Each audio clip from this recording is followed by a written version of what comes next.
now let us see the distinction between public company and a private company. There are 14 points of distinction.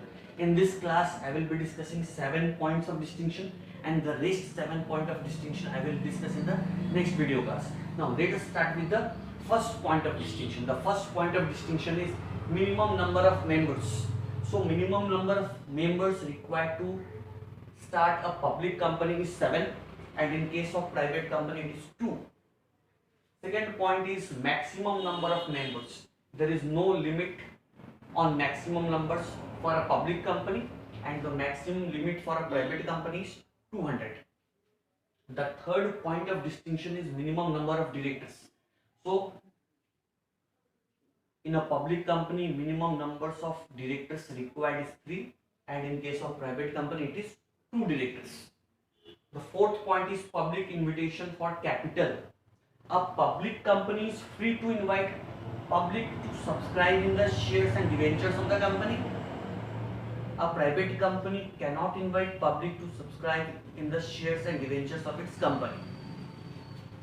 The fifth point is commencement of business. A public company can start its operation only after receiving the certificate of commencement of business. A private company, on the other hand, can start its operation just after its incorporation. The sixth point is prospectus. So, a public company must issue and file prospectus or the statement in lieu of prospectus. A private company is not required to issue and file prospectus or the statement in lieu of prospectus. The seventh point is allotment of shares. A public company cannot allot shares without receiving minimum subscription. A public company cannot allot shares without receiving the minimum subscription. A private company, on the other hand, can allot shares without receiving the minimum subscription. So these were the first 7 points of distinction between a public company and a... Okay, now students, let us see the other points of distinction between a public company and a private company.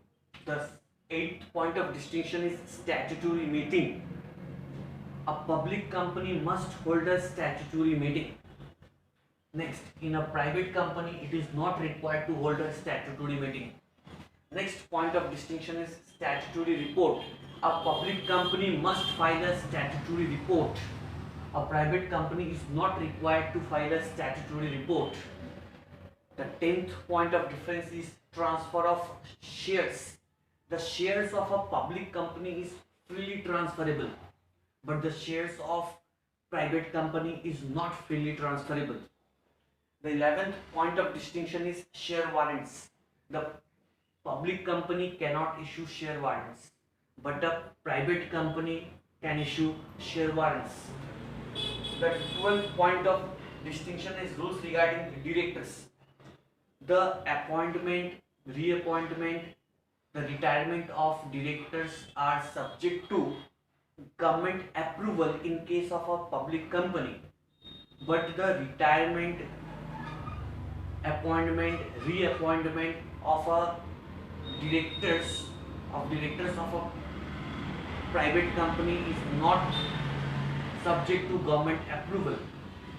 Next one is managerial remuneration. The 13th point of distinction is managerial remuneration. There is legal restriction on the managerial remuneration of a public company. There is no legal restriction on the managerial remuneration of a private company. The 14th point of distinction is minimum paid up capital. A public company should have minimum paid up capital of rupees 5 lakh. A private company should have minimum paid up capital of rupees 1 lakh. So these are the points of distinction between a private company and a public